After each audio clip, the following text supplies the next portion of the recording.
I was standing in the balloon aisle of a party supply store, holding 2 shades of gold ribbon up to the light, trying to decide which one would look better in photos.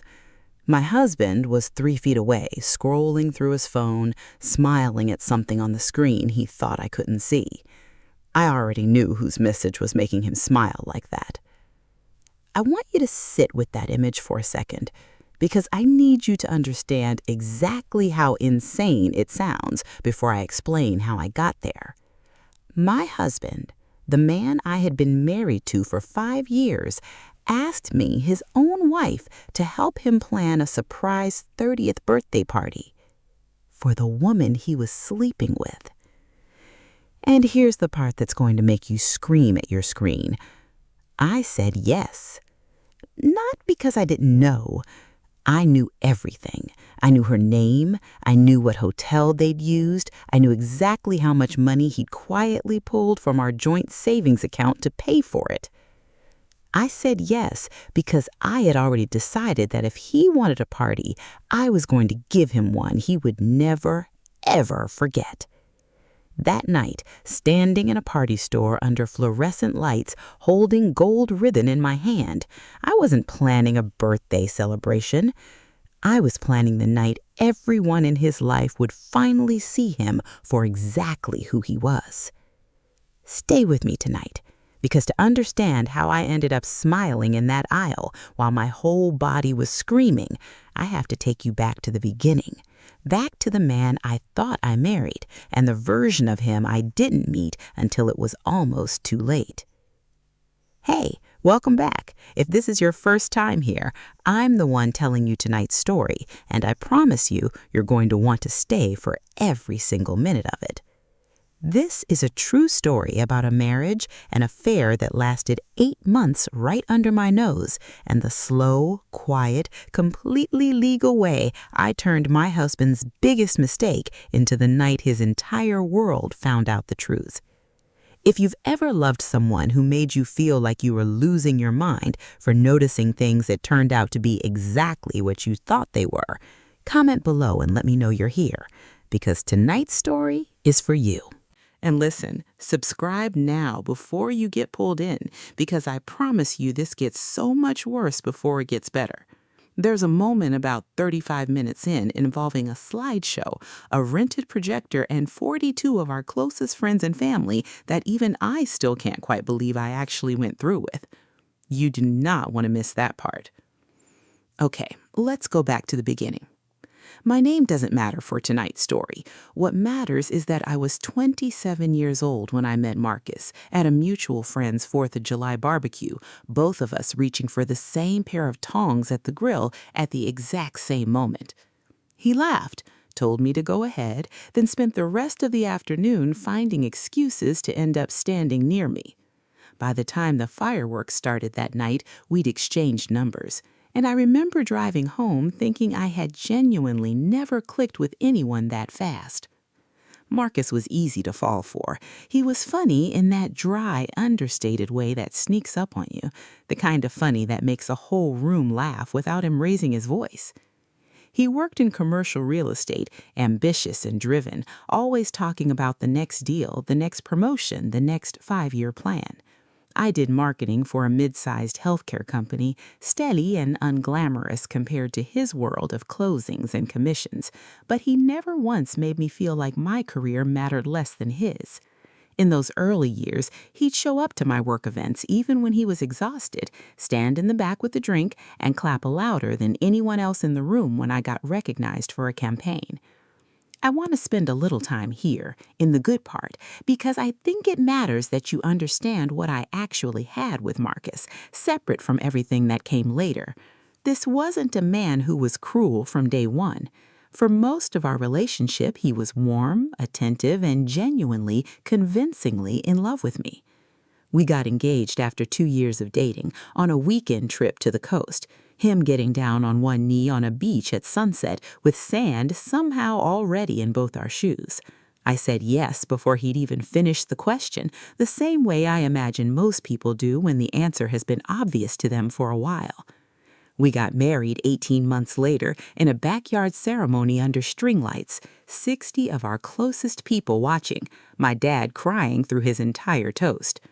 It remains, even now, even after everything, one of the happiest days of my life, completely untouched by what came after it.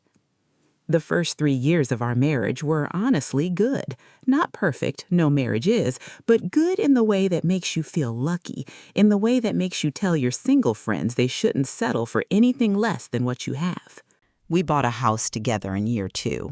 A small 3-bedroom with a yard that needed work, and spent our weekends painting rooms and arguing playfully over paint swatches.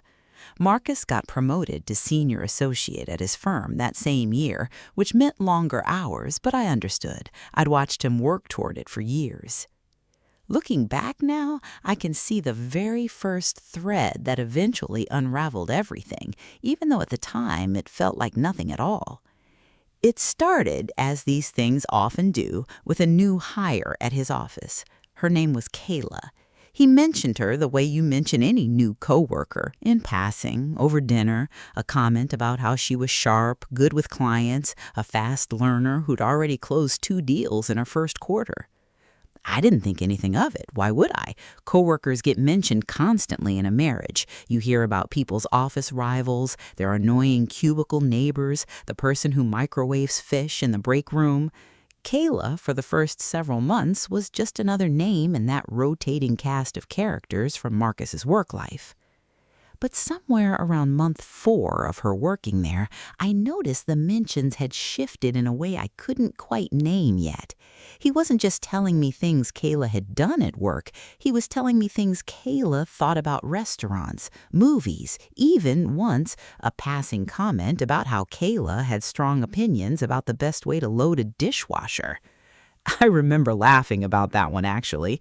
"Since when do you know how your coworker loads her dishwasher?" I asked, half joking. He laughed too, said something about a work happy hour where the topic had somehow come up, and I let it go because it genuinely seemed too small and too strange to be anything worth worrying about.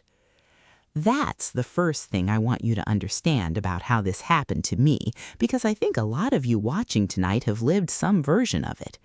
It never announces itself. It arrives in tiny, deniable pieces, spaced out just far enough apart that connecting them feels paranoid rather than perceptive. Around this same time, small changes started showing up in Marcus that I noticed but couldn't fully articulate. He started going to the gym more, which I chalked up to stress relief from a demanding job. He got more particular about his clothes, replacing some of his older shirts, which I chalked up to simple professional pride. He started keeping his phone face down on the counter, which I chalked up to nothing at all, because who thinks about which way their spouse's phone is facing? I want to be honest with you about something because I think it matters for the rest of this story. I trusted Marcus completely during this period. Not the naive, willfully blind kind of trust, the earned kind built over 5 years of a relationship that had given me very little reason to doubt him. That trust is exactly what let each small thing slide past me without setting off any real alarm. There was a work trip in the spring, a 3-day conference 2 states over that Marcus mentioned almost casually a week before it happened. I remember asking if anyone else from his team was going, and he'd said yes, a few people, including Kayla, since she'd been assigned to the same client accounts. I drove him to the airport that Thursday morning, kissed him goodbye at the curb, and didn't think about it again until he came home 3 days later, tanner than he should have been for a work trip, in a noticeably better mood than I'd seen him in for months. I didn't know it yet, but that trip was the beginning of everything. Over the following months, the pattern I couldn't quite name earlier started to sharpen into something I could almost, but not quite, put my finger on. Marcus started working later, not dramatically later, 30 minutes here, an hour there, the kind of gradual shift that's genuinely hard to flag as suspicious when it happens slowly enough. He started taking phone calls in the garage instead of the living room, explaining it as needing quiet for client calls. He started being vague in a way that felt uncharacteristic for a man who used to narrate his entire workday to me over dinner without me even asking about the specifics of who he'd been with and where. I remember one dinner in particular, about 6 months before I found out everything, where I asked him, genuinely just making conversation, how Kayla was doing on the accounts they'd been working together. He paused for just a beat too long before answering, a pause so small I almost didn't register it consciously, and said, "Good, yeah, she's doing good," in a tone that felt like it was working a little too hard to sound casual. I want you to remember that pause because it's going to come back around later in this story in a way I never expected. There was a work event that summer, a company retreat weekend that spouses weren't invited to, which Marcus explained was standard practice, something the firm had always done, nothing new or unusual about it. I remember dropping him off, watching him walk into the hotel lobby with his overnight bag, and feeling a flicker of something I couldn't name settle briefly in my stomach before I told myself I was being ridiculous. I told myself, the way I told myself so many times over that year, that surely I would know if something was actually wrong. I told myself I'd been married to this man for 5 years, that I knew him, that whatever small strangeness I was noticing had a boring, reasonable explanation I just wasn't seeing yet. I want you to hold on to that sentence too, because it's going to matter more than you know by the time we get to the middle of this story. By the fall, the changes had become impossible to fully explain away, even for someone as determined as I was to keep believing the best about my own marriage. Marcus had started going to bed later than me, staying up in the living room with his laptop, claiming he was catching up on work.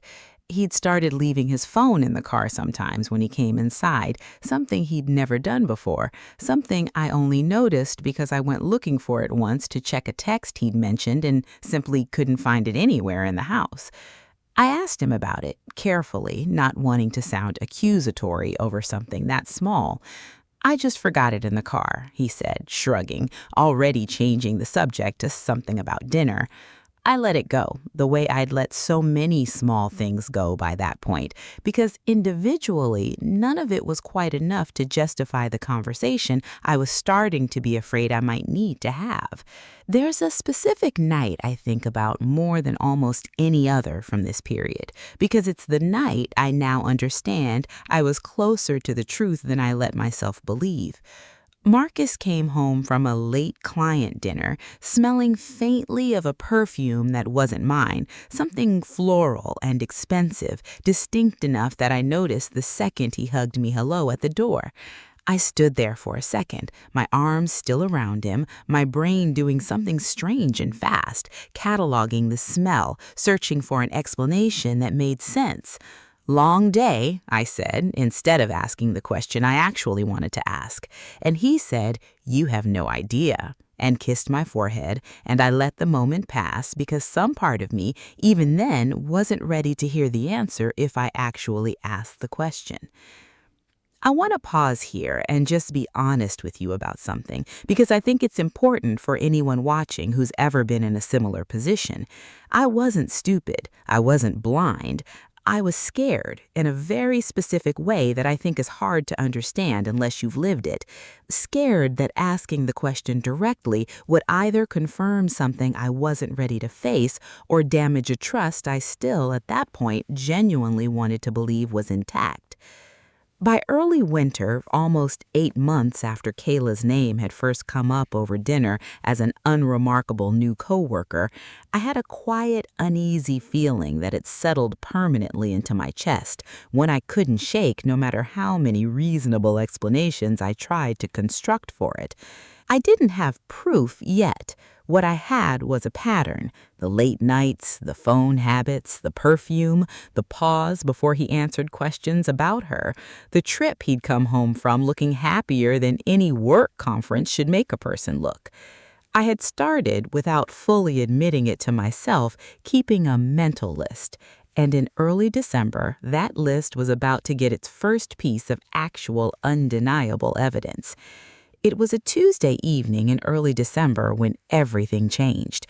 Marcus had left for what he told me was a work dinner, and I was sitting on our couch finishing up a work email on my laptop when a notification popped up from our shared cloud photo account, the one we'd set up years earlier to automatically back up pictures from both our phones.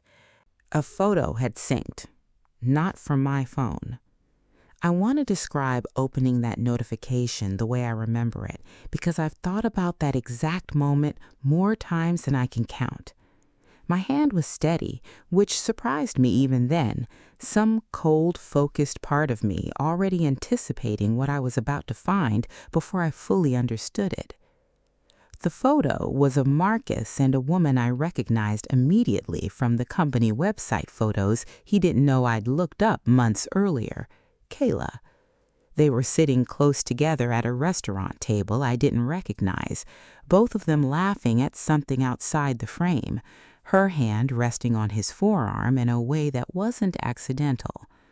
The photo had synced from his phone automatically, a setting he'd apparently forgotten was still turned on from back when we first got engaged and wanted every photo of our life together backed up in one place. I sat there on our couch, staring at that photo, feeling the floor tilt slightly under me. Not the shaking, tearful kind of upset, not yet. Something quieter, something that felt, in that moment, a lot like the ground finally matching what my gut had been telling me for 8 months. I did something that surprised even me. I didn't call him. I didn't text him.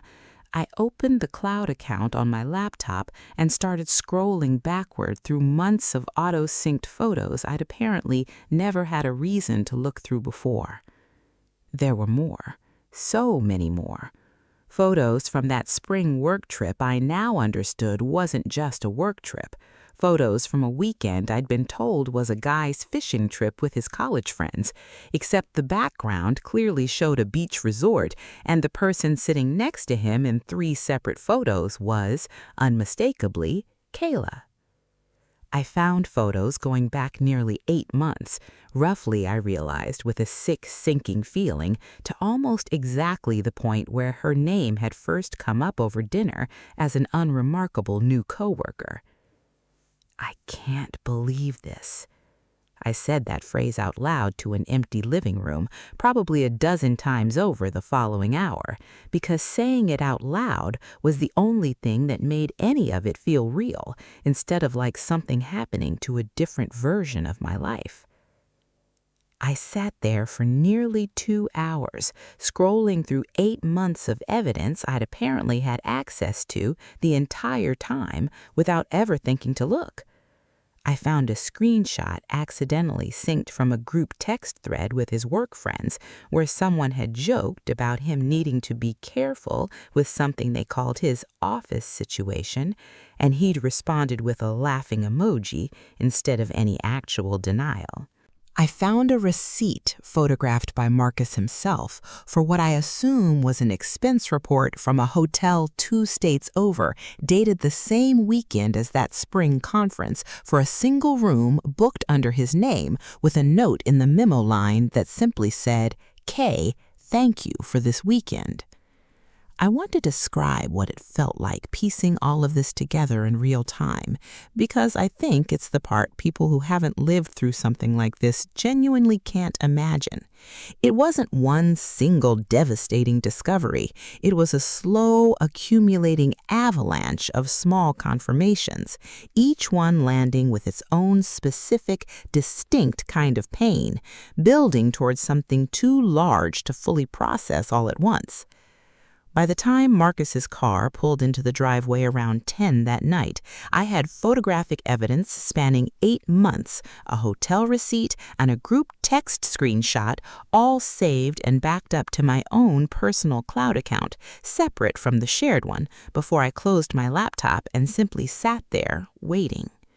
He walked in smiling, mentioning something about the client dinner running long, and I remember watching his face, really watching it, the way you watch someone when you already know something they don't know you know. He looked in that moment exactly like a man who had gotten comfortable believing he'd never get caught. I didn't confront him that night. I want to explain that decision clearly because I know some of you are already yelling at your screen, wondering why I didn't just say something immediately. I needed time, not to decide whether this was real. The evidence had already answered that question in the most brutal way possible. I needed time to decide what I actually wanted to do next, because my first instinct, screaming and crying and throwing him out that same night, felt like it would give him exactly what he expected, exactly what he was probably already braced for if he ever got caught. I wanted something else. I just didn't know yet what that something else was going to look like. Over the following 2 weeks, I did something I'm honestly still a little unsettled by when I look back on it.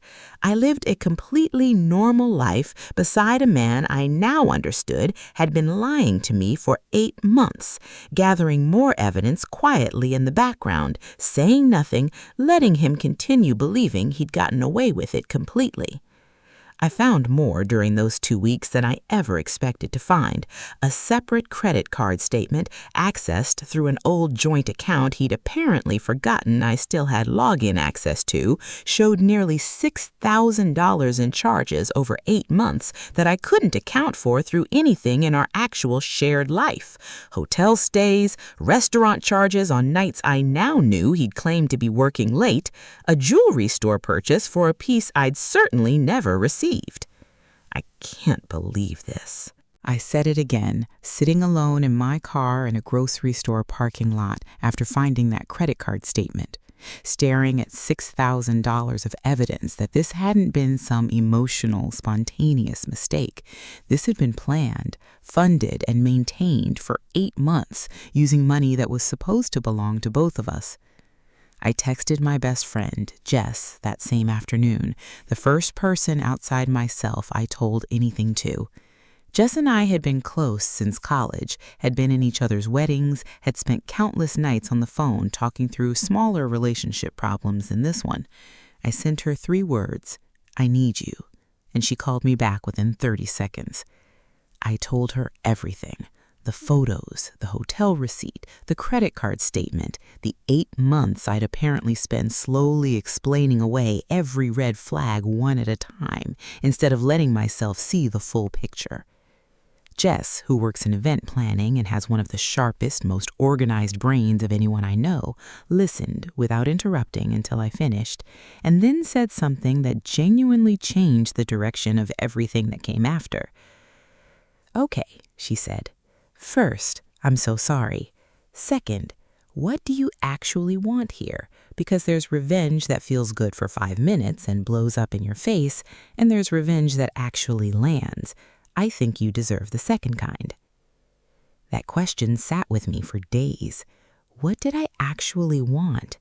I didn't want a screaming confrontation that he could later frame to friends and family as me being emotional and dramatic. I didn't want to give him the chance to control the narrative of how this ended, the way I suspected, based on everything I'd learned about how carefully he'd hidden this for 8 months, he absolutely would try to do. I wanted the truth to come out on my terms at a moment of my choosing in a way he could never spin or minimize afterward. I didn't know yet exactly what that would look like, but I knew with total certainty that I wasn't going to give him the reaction he was probably braced for. About 3 weeks after I found that first photo, something happened that I genuinely could not have predicted, something that ended up handing me the exact opportunity I didn't even know I'd been waiting for. Marcus came home one evening, later than usual, but this time in an unusually good mood, the kind of mood I now understood with a sick clarity had nothing to do with me. He sat down across from me at our kitchen table, the same table where 5 years of our marriage had played out in 1,000 small, ordinary conversations, and said something that genuinely made me question for just a second whether I'd heard him correctly. "So I have a favor to ask you," he said, almost sheepish, almost charming, in that specific way he used to be charming back when I still believed every version of him I saw. "It's Kayla's birthday." 30th in a few weeks. I want to throw her a surprise party, something really special, and you're just so much better at this stuff than I am. Would you help me plan it? I want you to understand what that moment actually felt like from the inside, because I think it's genuinely hard to describe if you haven't lived something this specific. He wasn't testing me. He wasn't hinting that he knew I knew. He genuinely, completely had no idea that I'd spent the last 3 weeks quietly documenting 8 months of his affair. In his mind, I was still just his wife, organized, reliable, good at logistics, someone whose talents he could casually borrow for something unrelated to our marriage, the way you might ask a friend to help you move or recommend a good contractor. I think, honestly, that's the sentence that finally completely settled something in me. He didn't see me as a threat because he didn't think I knew anything. He saw me as a resource. I sat there for a moment, holding my coffee cup, feeling something shift permanently in how I understood the next several weeks of my life.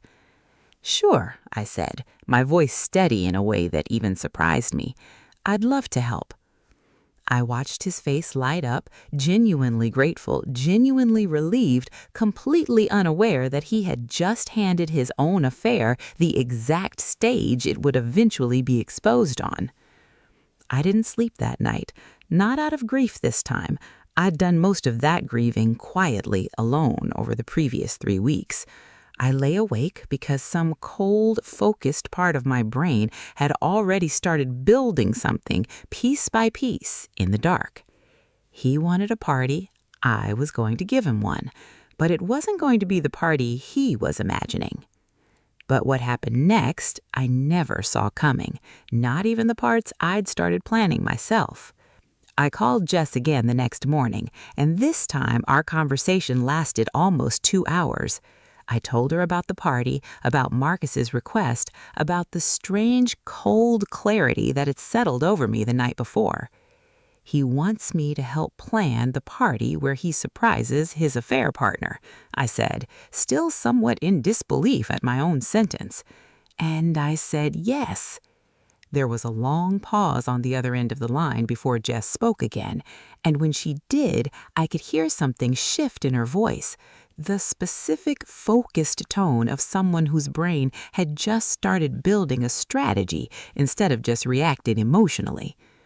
"Okay," she said slowly, "I think you might have just been handed the single best opportunity I've ever heard of." That conversation became the true beginning of what came next. I want to be completely clear about something before I walk you through what happened over the following weeks, because I think it matters, especially given everything I've seen other people attempt in situations like this. Everything I'm about to describe was legal. Nothing was hacked, nothing was stolen, nothing crossed the line I wasn't already entitled to cross as his legal spouse with joint access to shared accounts and a lifetime of photos that had synced to a cloud account we'd both willingly set up together years earlier. I wasn't trying to destroy him. I was trying to make sure that when this marriage ended, and by that point I already knew with total certainty that it was going to end, it ended with the truth finally out in the open on my terms in front of the people whose respect he clearly still wanted to keep. The plan started with something simple. I needed to actually agree to help plan this party in a way that gave me full access to the guest list, the venue, and most importantly, the run of show for the evening itself. I told Marcus I wanted to make this really special, which wasn't even a lie. I told him I thought a slideshow tribute would be a beautiful touch, something classic, something that would make Kayla feel truly celebrated in front of everyone who mattered to her and to him. I watched his face light up at the suggestion. "That's such a good idea," he said, already reaching for his phone to send me a folder of photos he had of her, completely, devastatingly unaware of exactly what kind of folder he'd just handed his own wife. "I can't believe this is actually working." I remember thinking that phrase almost word for word, sitting across from him at our own kitchen table, watching him hand me the exact tool I needed to expose him, believing completely that he was simply outsourcing party logistics to someone he trusted. Jess became the second essential piece of the plan. As someone who genuinely does event planning for a living, she had both the professional credibility to be brought in to help without raising suspicion, and the specific skill set needed to make sure this party actually looked, sounded, and felt like a real, well-executed celebration right up until the exact moment it wasn't. "We need this to look completely normal for as long as possible," Jess said, sitting across from me at her kitchen table with a legal pad, genuinely mapping this out like the professional she is. Real florist, real caterer, real timeline. Nothing that tips anyone off before we're ready. The reveal has to land in one clean moment, not build up gradually where people can see it coming and brace for it. We spent the following week building what I started privately calling the real slideshow, a montage that would open exactly like the sweet, happy tribute Marcus expected, using genuine, happy photos of Kayla with her own friends and family that he'd sent me for the project, before shifting without warning into a second section built entirely from evidence I already legally had access to. I want to walk you through exactly what went into that second section because I know some of you are curious about the specifics. It included, in careful, factual order, without exaggeration or embellishment, the hotel receipt from the spring conference, time-stamped and dated, screenshots of the group text where his own friends had joked about his office situation, the credit card statement, blurred to hide account numbers, but clearly showing dates, amounts, and vendor names that told their own unmistakable story, and several of the photos that had auto-synced from his own phone to our shared cloud account, photos he had, apparently, never once considered I might eventually see. Every single piece of evidence in that slideshow was something I was already legally entitled to have. Photos from a shared account, statements from an account with my name on it, screenshots from messages sent directly to my own husband. Nothing was obtained through anything even remotely close to hacking, stealing, or accessing anything I didn't already have legitimate access to as his spouse. Jess, ever the professional, insisted on one specific rule throughout the entire planning process: no editorializing, no dramatic music cues layered over the reveal, no accusatory captions, no exaggerated framing. "Let the dates and the receipts do the talking," she said. "The second this looks like an attack instead of a simple timeline of facts, people will start feeling sorry for him instead of for you. Facts don't need decoration. They just need to be seen clearly." That became the guiding principle for everything we built over the following weeks: cold, factual, undeniable, presented without a single raised voice or dramatic flourish, because the truth itself, laid out clearly, was already devastating enough on its own. My sister, who I'd told everything to within the first week, became the second ally in this plan, though her role looked different from Jess's. She agreed to help manage the guest list logistics, specifically making sure that Marcus's parents, who I genuinely still loved and respected after 5 years of marriage into their family, would be present that night, along with several of his closest lifelong friends whose good opinion I knew on some level still mattered enormously to him. I want to explain why that mattered so much to the overall plan. This wasn't just about Kayla finding out, or even just about me finally saying my piece. This was about making sure the truth reached every single person whose respect Marcus had spent 8 months quietly risking without ever imagining he might actually lose it. There was a near miss during this planning period that still makes my stomach tighten thinking about it. About 2 weeks before the party, Marcus mentioned, almost in passing, that he wanted to preview the slideshow himself before the big night, just to make sure it looked good. I felt something cold drop through my chest in that moment, a very real, very immediate fear that the entire plan might unravel before it ever had the chance to happen. I told him as calmly as I could manage that Jess and I were still finalizing the photo selections and music timing, and that surprises were, after all, kind of the whole point of a surprise party. He'd ruin his own gift to Kayla by seeing it early. He laughed, said that made sense, and let it go. I remember calling Jess the second he left the room, my hands actually shaking for the first time since I'd started this entire process. That was too close, I told her. We need a backup plan in case he tries again. We built one. From that point forward, the slideshow file lived exclusively on Jess's laptop, password protected, never opened on any device Marcus had access to, never discussed in detail anywhere he might overhear.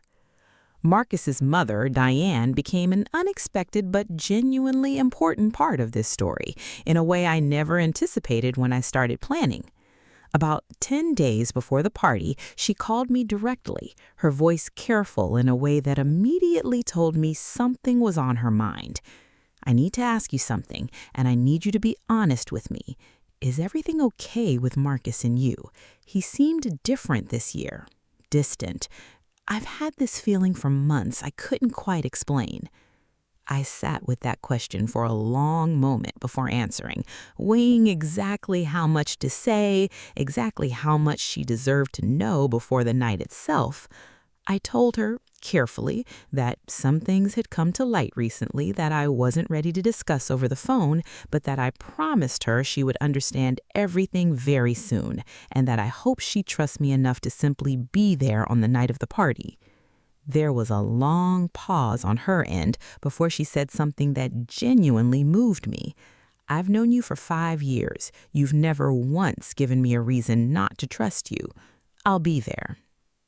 I want to pause here and tell you something important about this entire process because I think it's easy to imagine revenge stories as purely cold and calculated all the way through. This part wasn't cold. This part hurt. Diane had been nothing but warm and welcoming to me for 5 years, and knowing what was coming for her that night, knowing the pain she was about to feel watching her son exposed in front of people she loved, was one of the harder emotional weights I carried through the entire planning process. But I also knew with total clarity that she deserved the truth far more than she deserved to keep being protected from it. 2 nights before the party, I sat with my own mother and told her the full plan for the first time, start to finish. I'd kept most of the specific details from her up to that point, mainly because I didn't want her carrying that stress on top of everything else already weighing on me. She listened without interrupting, and when I finished, she reached over and squeezed my hand and said, "You spent months being the only person who actually knew the full truth. I hope tonight finally feels like some of that weight gets to be shared." That sentence settled something in me that I hadn't even realized was still unsettled. The night before the party, I laid out what I planned to wear, checked the slideshow file one final time with Jess over the phone to confirm every timestamp, every screenshot, every piece of evidence was exactly where it needed to be, and lay awake for a long time, not out of dread this time, but out of something closer to readiness. I had no idea even then exactly how the room was actually going to react once the truth finally started playing on that screen.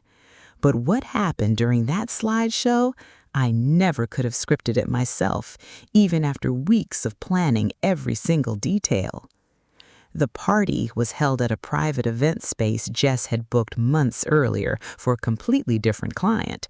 Warm string lights strung across exposed beams, long tables set with gold accents that matched the invitations Marcus had proudly picked out himself, certain, right up until the very last minute, that he was about to give his girlfriend the perfect night.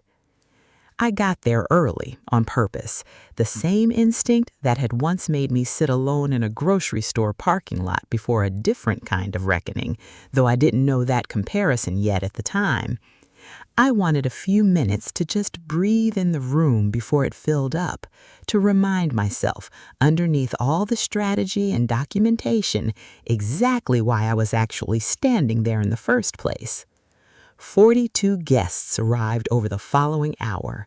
Marcus's parents, his closest friends from college, co-workers from his firm who I recognized from years of company holiday parties, a handful of Kayla's own friends and family who Marcus had insisted on inviting to make the night feel complete for Kayla.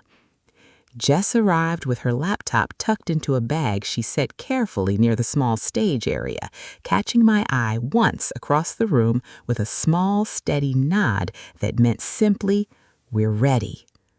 Diane found me near the entrance, squeezing my hand briefly, her expression carrying a quiet, unspoken question I chose not to answer yet. "Whatever this is," she said quietly, "I trust you." Around 8 p.m., the surprise itself went off exactly as planned. Kayla walked through the door on Marcus's arm, genuinely stunned, genuinely delighted, the room erupting into cheers and applause, exactly the way a surprise party is supposed to unfold. I watched her face light up, watched Marcus beam with the specific pride of a man who believed he'd just pulled off something wonderful for the woman he loved. I felt nothing but cold, focused calm watching that moment because I already knew what was coming in less than an hour. Dinner unfolded pleasantly enough on the surface.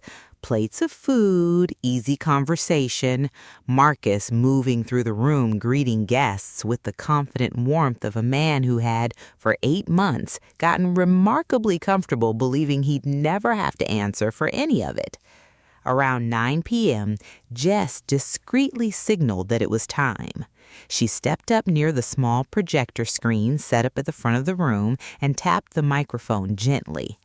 "We have a special tribute video for the birthday girl," she said, her voice warm and completely professional, giving absolutely nothing away.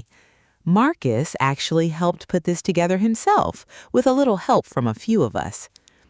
I watched Marcus's face at that moment, and I want you to really picture it because it's one of the images from that entire night I think about most.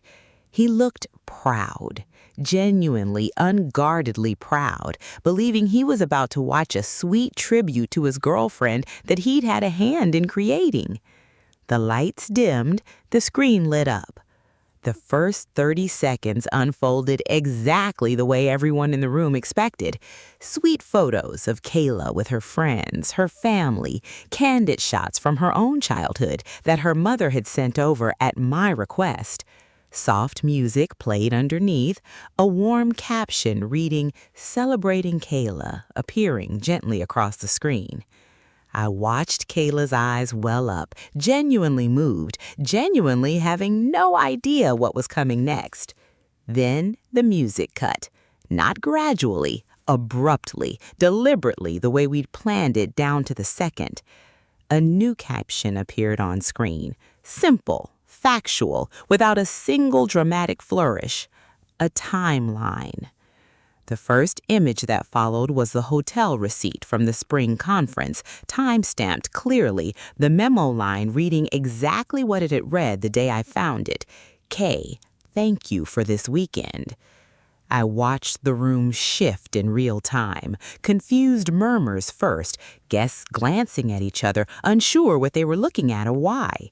Then the group text screenshot appeared, his joke about his office situation, his own laughing emoji response sitting there in undeniable black and white.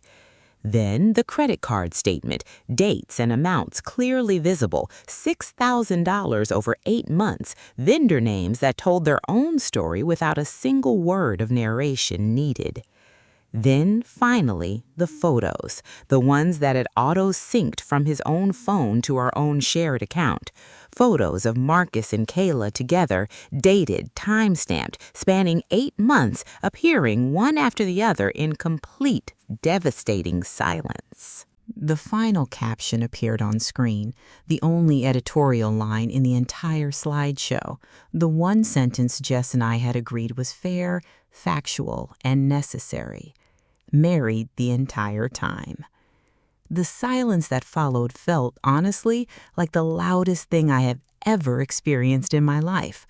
I watched Kayla's face change first, confusion collapsing into horror as she began to understand in real time exactly what she was looking at. I watched her turn to Marcus, her voice shaking, asking a question I couldn't quite hear over the sound of my own heartbeat, but could read completely on her face. Did you know I wasn't the only one? Did you know she'd find out like this? I watched Marcus's face go through several expressions in rapid succession, confusion, then dawning panic, then something close to genuine horror as he began to understand that this hadn't been an accident, a glitch, a mistake in the file. This had been planned deliberately by the wife he never once suspected knew anything at all. "What is this?" he said, his voice cracking slightly, scanning the room for some explanation that wasn't the obvious one. I don't know what this is." I stood up from my seat near the back of the room, calm, steady, exactly the way I'd rehearsed for days. "It's a timeline," I said, my voice carrying clearly across the completely silent room. "Every single thing on that screen is real. The receipt, the text, the statement, the photos. I found them 3 weeks before you asked me to help plan tonight." Gasps rippled through the room. I watched Diane's hand fly to her mouth, watched Marcus's father go visibly pale beside her. I watched several of Marcus's closest friends exchange the specific kind of glance that told me some of them had privately suspected something for a while and had simply never had proof before tonight. Kayla stood up abruptly, her chair scraping loudly against the floor, her tears streaming down her face, her voice shaking with a fury that had nowhere near enough room to fully express itself. "You told me you two were basically already separated," she said, turning on Marcus, her voice rising. "You told me it was already over between you two before we even started. Was any of that true?" Marcus opened his mouth, clearly scrambling for footing, and found for what I suspect was the first time in his entire adult life absolutely nothing to say that could talk his way out of the truth sitting there on the screen behind him. "I trusted you," Kayla said, her voice breaking completely now, "and you let me believe I wasn't the reason someone else's marriage fell apart. You let me believe that." I want to describe what happened over the next several minutes because it unfolded faster and more completely than I ever could have scripted myself. Kayla grabbed her purse and walked out of that party alone, several of her own friends quietly following her out in visible support, none of them looking back at Marcus even once. Diane approached her son slowly, her expression carrying something far heavier than anger, a quiet, devastating disappointment that I think landed on him harder than any amount of screaming could have. "How long?" she said simply, her voice barely above a whisper. "How long has this actually been going on?" Marcus didn't answer her. I don't think in that moment he was capable of answering anyone. I felt Jess's hand find mine briefly from across the room, a small, steady squeeze that meant simply, "You did it, and you did it exactly the way we planned." I didn't scream that night. I didn't cry in front of the room, though I want to be honest and tell you I cried plenty once I finally got home alone. I simply stood there, in the quiet aftermath of 8 months of lies finally being seen clearly by everyone who mattered, and felt something in me settle for the first time in what felt like a very long time. Marcus tried to approach me once near the end of the night, guests already quietly filtering out around us, his voice low and desperate in a way I genuinely never heard from him before. "Why would you do this? Why would you humiliate me like this in front of everyone?" I looked at him for a long moment before answering, calm, steady, the way I'd practiced saying it for days. I didn't humiliate you, I said. I just stopped protecting you from something you did to yourself 8 months ago. You asked your own wife to help plan the party where your affair got exposed. That part was never actually up to me. He didn't have anything to say to that. There's one final twist I want to share with you because it genuinely surprised even me, even after everything I'd already planned. About a week after the party, Kayla reached out to me directly, asking to meet for coffee. I almost said no, unsure what possible good could come from that conversation, but something told me to go. She apologized to me genuinely, tearfully, explaining that she truly believed our marriage was already over when things started between her and Marcus, that he told her a completely different version of our timeline than the one that had actually been true. I believed her. I could see sitting across from her that she'd been lied to almost as thoroughly as I had, just from a different angle. We didn't become friends exactly, but we parted that day with something I genuinely hadn't expected, a kind of mutual understanding between two women who'd both been deceived by the same man in different ways for the same 8 months. It's been almost a year since that party. Marcus and I finalized our divorce 4 months ago, the process made significantly simpler by the fact that there was very little left by that point for either of us to argue about. I moved into a small apartment on my own, the first time in 5 years I've lived completely alone, and I want to tell you honestly, it's been one of the most unexpectedly peaceful chapters of my entire adult life. Diane still calls me sometimes, just to check in, something I genuinely didn't expect to continue after the divorce was finalized, but she's told me more than once that she considers what happened that night the moment she finally understood who her son actually was, underneath 5 years of believing otherwise. Jess still brings up the slideshow sometimes, half joking, calling it the most professionally satisfying project of her entire event planning career. If there's one thing I want you to take away from tonight's story, it's this. You're allowed to trust your instinct, even when the people around you, even when you yourself keep finding reasons to explain them away. Every single red flag I noticed over those 8 months was small enough on its own to talk myself out of. It was only once I let myself add them all together that I finally saw the full picture clearly. I also want you to know that revenge doesn't have to be loud, dramatic, or destructive to be complete. I didn't destroy anything that wasn't already broken. I simply refused to let a lie keep living comfortably in a room full of people who deserved to know the truth. I know some of you watching tonight are sitting with your own version of a Marcus in your life right now. A partner, a spouse, someone whose small inconsistencies you've been quietly, exhaustingly explaining away for longer than you probably want to admit. I want to say something directly to you if that's where you are tonight.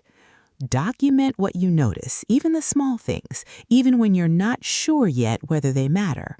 Trust the pattern, even when each individual piece feels too small to prove anything on its own. And when the truth finally does come out, know that it doesn't have to come out the way the other person expects it to. Sometimes the most powerful thing you can do is simply let the facts speak for themselves, clearly, calmly, at a moment of your own choosing. That's the whole story, from a pair of tongs at a 4th of July barbecue to a slideshow that finally let the truth speak for itself in front of everyone who needed to hear it. If you made it this far with me tonight, genuinely, thank you. I know this one got heavy, and I know some of you might be sitting with feelings of your own right now, thinking about someone in your life who's done something similar.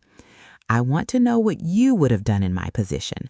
Would you have confronted him the moment you found that first photo, or would you have waited the way I did and built something bigger? Drop it in the comments because I read every single one, and some of your stories are honestly just as wild as mine. If tonight's story kept you company, do me a favor and subscribe, because there are so many more stories like this one waiting for you. Thank you for listening. I'll see you in the next one.